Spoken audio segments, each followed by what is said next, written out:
రవి ప్రకాష్ సిలికానాంధ్ర ఆసుపత్రి కూచిపూడి సూपर स्पेशलिटी వైద్య సేవలు పూర్తిగా ఉచితం। 1 जनवरी तो इनका एक ऐसा दिन होता है कि जो लोग 31 दिसंबर पार्टियां मनाते हैं, लेकिन ये वहां आके इंतजार करते हैं कि 1 जनवरी को मैं लोगों से जाके मिलूं ताकि उनके नए साल की उनको बधाई दे पाऊं, उनकी समस्याओं का निदान कर पाऊं और उनके लिए मैं कुछ कर पाऊं। ये मैं इनके साथ सालों से करता आ रहा हूं। आज ये हमारे लिए बहुत बड़ा सौभाग्य की बात है कि हमें नरेंद्र जी मोदी को तीसरी बार प्रधानमंत्री बनाने का मौका मिला और उनके हाथ मजबूत करने के लिए हमें पता है हमारे 21 वर्टिकल हैं। हर स्टेट का हमारे पास स्टेट काउंसिल है, करीब जो है 14 स्टेट हम हैंडल करते हैं। उसमें तेलंगाना भी है क्योंकि यहाँ पे सबसे ज़्यादा हमारे वहाँ NRI रहते हैं। तो हमने एक डॉक्टर सेल बनाया है जिसमें 24 डॉक्टर हैं जो 24 घंटे किसी की भी सेवा करने के लिए तत्पर रहते हैं। उसमें न जात है न कोई पात है, कुछ भी नहीं है। कोई भी व्यक्ति है उसकी हम सेवा करते हैं। कोई ये नहीं देखते कि वो किसको सपोर्ट करता है। ये सबसे बड़ी सेवा होती है। रही बात लीगल की, तो हमारे पास 11 जो है लॉयर्स हैं जो कोई भी लीगल समस्या होती है वो 24 घंटे उसके लिए तैयार रहते हैं। और हमारी एक हेल्पलाइन है जो 24 घंटे आपकी सेवा के लिए तैयार रहती है। लीगल सेल के अंदर यदि किसी ऑनर के साथ कोई इशू है तो हमारे जो लॉयर्स हैं वो उनको सजेस्ट करते हैं। यदि कहीं आपको उसके लिए केस लड़ने की ज़रूरत होती है तो उसके लिए हम लॉयर हायर करके उसका पैसा भी देते हैं। ये हमारी एक मेन सेवा होती है। उसके अलावा यदि किसी को फूड की कोई समस्या है तो 24 घंटे हमारे पास राशन का जो है काम चालू रहता है। उसके अलावा पेक्ड फूड और जो है कुक्ड फूड भी हम लोगों को देते हैं यदि किसी को ज़रूरत होती है तो। ये इंडियन पीपल फोरम का मेन उद्देश्य है। हम वहाँ कोई पॉलिटिकल नहीं है, कुछ भी नहीं है, लेकिन सिर्फ सेवा के नाम से हम जो है ये काम करते हैं। और ये पूरी प्रेरणा हमको हमारे यशस्वी प्रधानमंत्री श्री नरेंद्र जी मोदी से आती है। को यहाँ पे अप्लाई नहीं करने देते हैं। आप लोग, आप ही हैं जो लोगों को जाके बताएंगे कि उनका सच क्या है। तो मैं चाहता हूँ कि यही वक्त है, कुछ दिनों की बात है। आप लोग, पहली बात तो आपके प्लेटफॉर्म से मैं ये अपील करना चाहता हूँ कि जैसा यशस्वी प्रधानमंत्री श्री नरेंद्र जी मोदी कहते हैं कि पहले मतदान फिर जलपान, तो 13 तारीख को सुबह सुबह आप बाहर निकलें, वोट करें और अरविंद जी को अपना सांसद फिर से बनाएं। ये सबसे बड़ी जरूरत निजामाबाद की है। గల్ఫ్ బోర్డు కాంగ్రెస్ వాళ్ళు పెడతామన్నారట।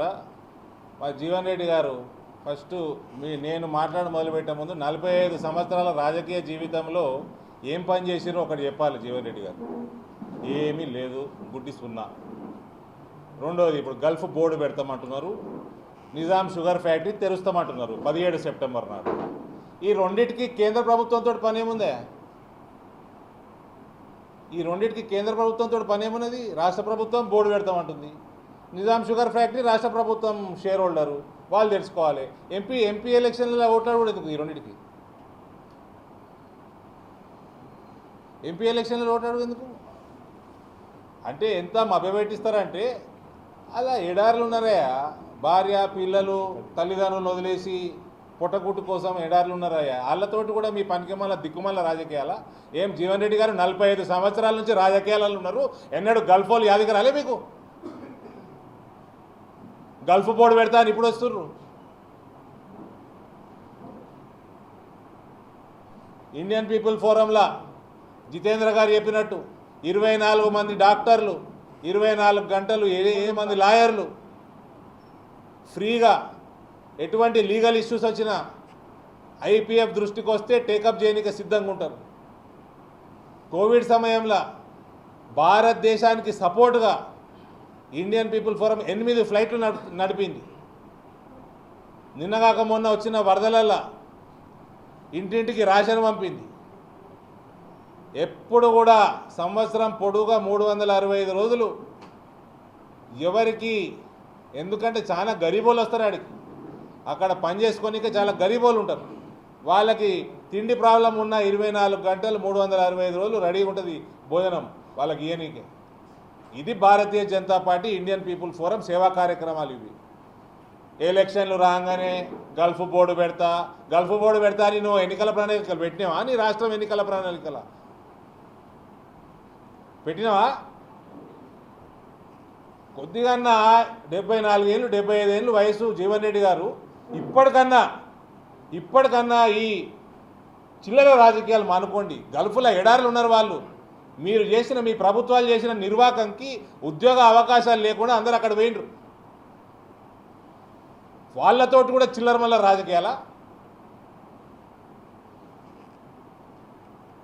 మాకేమి ఆడ ఎలక్షన్ నిలబడేది లేదు, ఐపీఎఫ్కి మేమేం సంపాదించేది లేదు.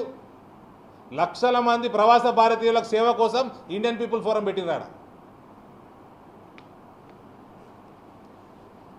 ఏందో గల్ఫ్ బోర్డు పెట్టేది ఉంటే రాష్ట్ర ప్రభుత్వమే, నిజాం షుగర్ ఫ్యాక్టరీ తెలిసేది ఉంటే రాష్ట్ర ప్రభుత్వమే. మీరు ఏంటికి లోక్సభ కోసం ఎన్నికలు అడుగుతున్నారు, ఓట్లు అడుగుతున్నారు? దానికి సంబంధం ఏంది? ప్రజల్ని మభ్యపెట్టి చూడు. దోపిడీ చేయకుండా ఒక్క సంవత్సరం నేను కడుపు కట్టుకుంటున్నాను. దోపిడీ చేయకుండా ఒక్క సంవత్సరం నేను కడుపు కట్టుకుంటున్నాను. 40,000 కోట్ల రూపాయలు బ్యాంక్, దట్ ఇన్స్టిట్యూట్ 40,000 కోట్ల రూపాయలు బ్యాంక్ ఎక్కడ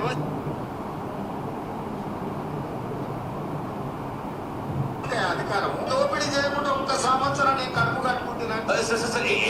దోపిడీ చేయకుండా ఒక్క సంవత్సరం నేను కడుపు కట్టుకుంటున్నాను. 40,000 కోట్ల రూపాయలు బ్యాంక్ ఎక్కడ వచ్చి చెల్లిస్తాను నేను.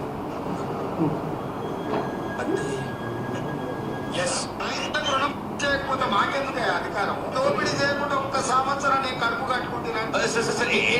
దోపిడీ చేయకుండా ఒక్క సంవత్సరం నేను కడుపు కట్టుకుంటున్నాను. 40,000 కోట్ల రూపాయలు बैंक में कैडवशेत చెల్లిస్తాను నేను. सर हमारे चीफ मिनिस्टर साहब क्या बोल रहे हैं? 1 साल मैं करप्शन नहीं करे तो 40,000 करोड़ रुपए बचेंगे और हम किसानों में बांटेंगे। तो उनको पता है 1 साल करप्शन करे तो रेवंत जी कितने पैसे कमाएंगे, तो कैलकुलेशन करके रखे वो कैलकुलेशन చేసి పెట్టిండు రేవంత్ రెడ్డి.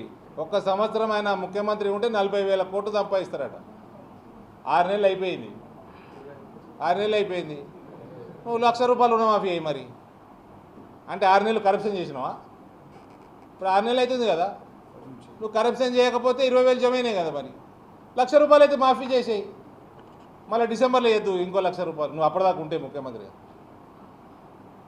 ఎన్ని పైసలు సంపాదిస్తారు సంవత్సరానికి, నెలకి, రోజుకి, అన్ని లెక్కలు ఉంటాయి వీళ్ళ దగ్గర, కాంగ్రెస్ వాళ్ళ దగ్గర. మరిన్ని వీడియోస్ కోసం ఛానల్ ని సబ్స్క్రైబ్ చేయండి, లేటెస్ట్ అప్డేట్స్ కోసం వాట్సాప్ ఛానల్ ని ఫాలో చేయండి అండ్ లింక్ డిస్క్రిప్షన్ లో ఉంది.